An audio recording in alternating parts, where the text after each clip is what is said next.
নমস্কার বন্ধুরা, কেমন লাগছে টি কোস্টারটা? ভালো?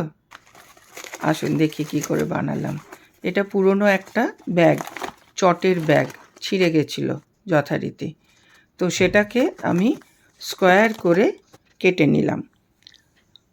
এগুলোর থেকে যেগুলো বেরিয়েছে এগুলোকে আমি সব স্কোয়ার করে কেটে নিলাম টি কোস্টারের সাইজে। আপনারা যে সাইজ চাইবেন সেই সাইজই করতে পারেন। এটার পেছনে দেখুন ল্যামিনেশন ছিল, অ্যাকচুয়ালি ল্যামিনেটেড চট ছিল, তো ওগুলোকে উঠিয়ে দিলাম, কারণ ওটা দিয়ে না সেলাই করতে একটু মুশকিল হয়। আর আমি যেটা ভেবেছি সেটা ওই ল্যামিনেটেড হলে হবে না। তো এটাকে আপনারা নিজেদের সাইজ মতন বানিয়ে নিতে পারেন। আমি 7x7 করেছি। আপনারা এর থেকে ছোট বানাতে পারেন, এর থেকে বড় বানাতে পারেন, টেবিল টপ হিসাবে আরেকটু বড় বানাতে পারেন। তো এরকমভাবে ফেলে দেওয়া জিনিস থেকে আপনারা কোস্টার বানিয়ে নিতে পারেন। এখানে আমি মোটামুটি প্রত্যেকটা স্ট্রেট লাইন দিয়ে দিয়েছি, যতটা দূরে দূরে দেওয়ার, 2 ইঞ্চ না 1.5 ইঞ্চ দূরে দূরে। এবারে এখান থেকে দেখুন চটের যে দড়িগুলো থাকে, যে সুতোর মতন, সেই সাইডে আমি 2-3টে দড়ি আমি বের করে দিলাম। চটের ওগুলো একটু মুশকিল হচ্ছে, কারণ এই চটটা খুব ভালো, যে চটগুলো একটু বেশি পাতলা হয় ওগুলোর থেকে কিন্তু খুব তাড়াতাড়ি এগুলো রিমুভ করা যায়। এটা এইভাবে একটু টাইম লাগবে। ঠিক সেম ডিস্ট্যান্সে আপনারা এইভাবে সুতোগুলোকে বার করে নেবেন। আমি একসাথে 3টে করে সুতোই বার করেছি, তারপরে উল্টো দিক থেকেও আবার করেছি, মানে প্রত্যেকটা যেন স্কোয়ার মতো হয়। আপনারা এটা দেখলেই বুঝতে পারবেন।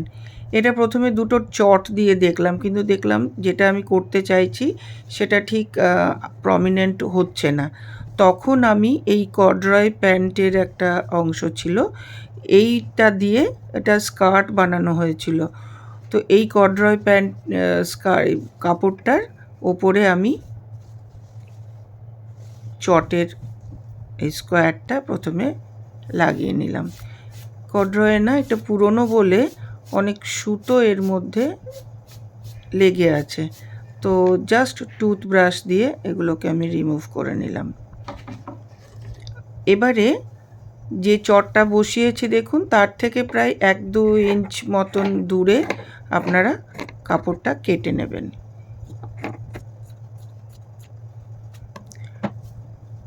এইবারে আমাকে প্রত্যেকটা চারিপাশে আমার এটাতে একটা বর্ডার দিতে হবে। তো আমার যেহেতু মেশিন আছে, আমি প্রথমে এদিকে একটুখানি সেলাই করে নিয়ে দেখুন এরম বর্ডার বানিয়ে নিয়েছি। কিন্তু দেখছি বানিয়ে 2টো সাইড লাগানোর পর দেখছি যে এটা ভীষণ পাতলা, তাই জন্য আমি আবার এক্সট্রা ক্লথ একটুখানি অ্যাড করলাম, ভেতরে ওটা ঢুকিয়ে দিলাম। ওটার মতন সাইজ করে কেটে আমি ভেতরে আরেকটু দিয়ে দিলাম, তাহলে এটা একটু থিক হলো, খুব পাতলা হয়ে গেছিলো। মেশিনে সেলাই করে চারিপাশটা আমি বসিয়ে দিলাম। আর আমার একটা স্টেটমেন্ট ফ্যাশন হচ্ছে এই যে ফ্লাওয়ারগুলো, এই ফ্লাওয়ার মেকিং আমি আপনাদের দেখিয়েছিলাম আগে। এই ফ্লাওয়ারগুলো আমি 4টে দিকে একটু ডিজাইন করার জন্য লাগিয়ে দিলাম। আপনারা পুরোটাতেও লাগাতে পারেন, পুরোটাও যদি ফ্লাওয়ার দিয়ে লাগান ওটাও খুব ভালো লাগবে। কেমন লাগছে? ধন্যবাদ।